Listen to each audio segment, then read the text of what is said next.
With the announcement of Shenmue 3, fans are finally getting what they asked for 14 years ago. But other gamers are now wondering, why Shenmue? What makes this series so great?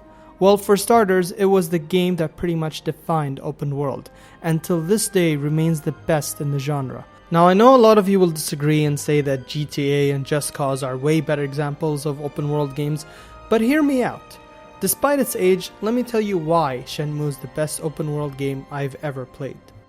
For starters, the pacing is beautiful. The game starts days after your father's death and you embark on a quest to find his killer. You start off by asking local neighbors if they could identify a black car and eventually move on to the market to get more information, and the story pretty much goes on from there. Eventually taking you to places such as Japan's harbor, the Hong Kong underworld, and even deeper into China.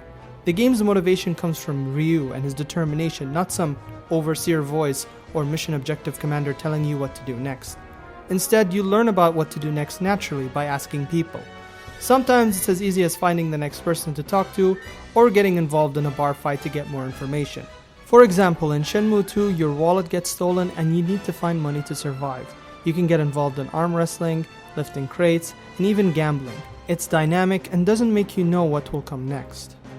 Even from a gameplay perspective, the game starts off only by getting information and then slowly introduces the QTE and finally getting involved with combat. In fact, this is how most of Shenmue's system works. Get info, practice, execute. While many players criticize the game for introducing QTE, the bigger battles happen with real-time combat using the Virtua Fighter engine, which is arguably the best fighting engine ever made. Now, when compared to other open world games, you're usually given a world map, a marker, and an objective. It's easy and simple, but it removes the charm of exploring the world you're in.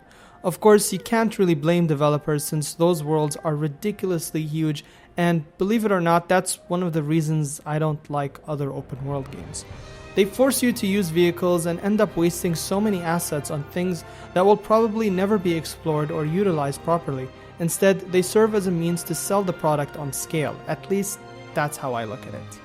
Which brings me to my next point, interaction. The world of Shenmue may not appear big in scale, but in detail. For example, when entering your house, you can open your drawers, discover a cassette tape, pull out your old video game console, open the fridge. There's so many things you can interact with. When looking at the cherry blossom tree, for example, you trigger a memory cutscene that reminds you of your father. When visiting your father's room, you pray and hope his soul is resting in peace. You can also go to the arcade and play some cool Sega classics if you want to kill time. Even the smallest details, such as obtaining capsules, left a lasting impression.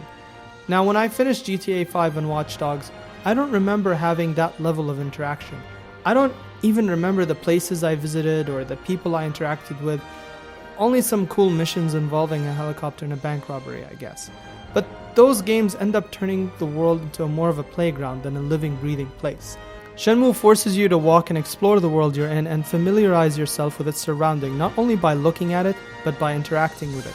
You learn about the characters, about the locations you're in. One instance in Shenmue 2, I was lost and I asked a local random NPC to help me find the place I'm looking for. He actually guided me and I followed him. That's amazing, and I've honestly never experienced that with any other open world game before. Finally, and probably the biggest reason, is culture. Besides making you feel the character, you actually feel like you're in Japan. From the music to getting a job to roaming around your house, the attention to detail and animation is just stunning, especially for its time period. Even with time, going out at night, you notice more street thugs show up and some drunk people. I remember when it became close to Christmas, the game started showing me more people dressed up as Santa Claus. By the way, the weather in the game is actually based off real 80s weather data that happened during that time period. And when I visited Hong Kong, I really felt like a foreigner. From the way they talked to me to getting an apartment, I felt alienated. But I think the biggest impression I got was towards the end of Shenmue 2 when I met Shenhua in Guilin, China. She started asking me about city life. Because she's so disconnected with the outside world, things like final exam or getting a decent salary don't make much sense to her. In return, she showed me things like how the river in Guilin changes color depending on the time of day, which actually turned out to be true. It's amusing and charming, but that's what makes Shenmue so special. The pacing, the interaction, the culture, and of course the story, characters, and attention to detail bring this world to life like no other open world game.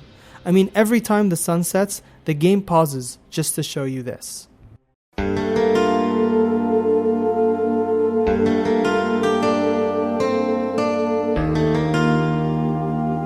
It may not be for everyone, but if you want to experience an open world game that begs you to explore its world rather than treat it like a playground, I highly encourage you to check out both Shenmue 1 and 2.